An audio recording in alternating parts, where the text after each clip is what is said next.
اللہ تعالیٰ نے جتنے نبی اور رسول بھیجے وہ سب کے سب آدمی تھے یا مرد تھے، رجال تھے، عورتوں میں سے کوئی نبی اور رسول نہیں تھا۔ یہ عیسائیوں میں عقیدہ ہے کہ عورتوں میں سے بھی نبی آتے تھے، لیکن مسلمانوں کا عقیدہ یہی ہے کہ جتنے بھی رسول تھے، جتنے بھی نبی تھے، وہ سب کے سب مرد تھے۔ اب کوئی کہے گا کہ کیا ناانصافی کی اللہ نے، نعوذ باللہ، ایسا کیوں؟ کوئی عورتوں کی بہت ہمدردی والا ہو، بہت زیادہ پڑھا لکھا ہو،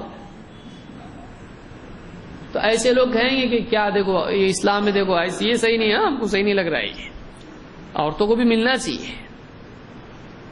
آپ بتائیے عورتیں، نبیوں کا معاملہ کیا تھا؟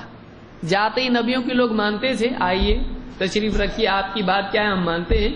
رسولوں کی اس طرح سے لوگ ان کی بات تسلیم کرتے تھے؟ نہیں، رسولوں کے ساتھ بدسلوکی ہوتی تھی، رسولوں کو لوگ تکلیفیں دیتے تھے، پتھر مارتے تھے۔ یہ تو اللہ کا بہت بڑا احسان ہے کہ اللہ نے عورتوں کو جو ہے یہ آزمائش نہیں دی، ان کو اللہ نے یہ کمزور ہیں، ان کو اس سے دوری رکھو۔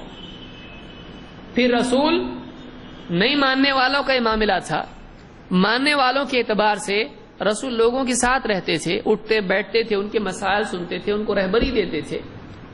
لیکن آپ دیکھیں گے کہ اگر عورت نبی اور رسول بنا دی جاتی تو پردے کے مسائل اور لوگوں کے ساتھ اٹھنا بیٹھنا، ان کو نماز پڑھانا، امامت کرنا ان کی، اور ان کے ساتھ جنگوں میں شریک ہونا، لڑنا، لوگوں کو گائیڈ کرنا۔ پھر عورتوں کے مسائل ہیں، حیض کے مسائل ہیں، ان کے بچوں کے مسائل ہیں۔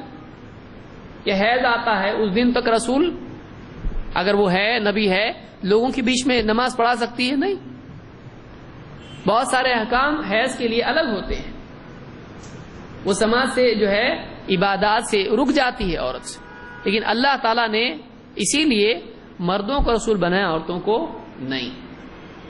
پھر بچہ ہونے کا معاملہ کس کے لیے ہے؟ عورت کے لیے، مرد کے لیے؟ آج کل خبروں میں اس طرح کی باتیں آتی ہیں، بعد میں معلوم پڑتا ہے عورت ہی تھا جس نے اپنا جینڈر چینج کیا تھا۔ رسول جتنے تھے مرد تھے، عورت ہے، حمل ٹھہر گیا 9 مہینے تک اس کا کیا حال ہوتا ہے؟ کبھی قے ہو رہی ہے، کبھی چکر آ رہا ہے، کبھی بی پی لو ہو رہا ہے، کبھی بستر پہ، کبھی سمجھ میں نہیں آ رہا کیا کرنا، ڈیلیوری ہو رہی ہے، پھر بچہ ہے، پھر دودھ پلانا ہے، پھر ایک ہوا اگلا آیا۔ تو اللہ تعالیٰ نے عورت پر رحم کیا کہ اس کو اتنی بڑی ذمہ داری نہیں دی۔ یہ وہ ذمہ داری تھی جو اچھے اچھے اٹھا نہیں سکتے ہیں کوئی، یعنی دیکھیے اس کو عہدہ کے طور پر دیکھا جائے تو محرومی کا مزاج پیدا ہوگا، لیکن اس کو ذمہ داری اور بھاری کام کے طور پر دیکھا جائے تو نہ ملنے میں خوشی محسوس ہوگی۔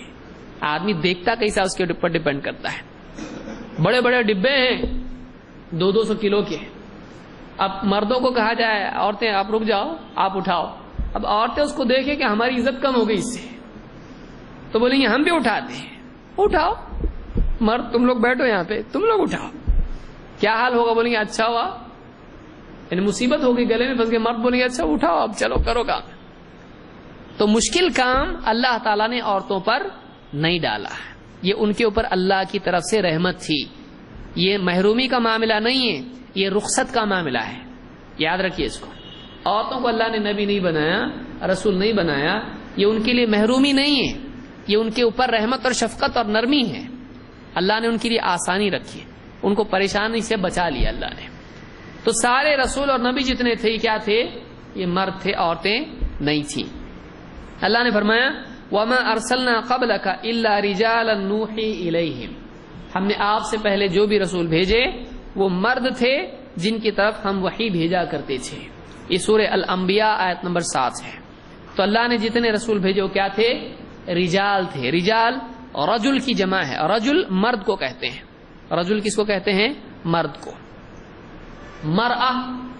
مرأہ عورت کو کہتے ہیں۔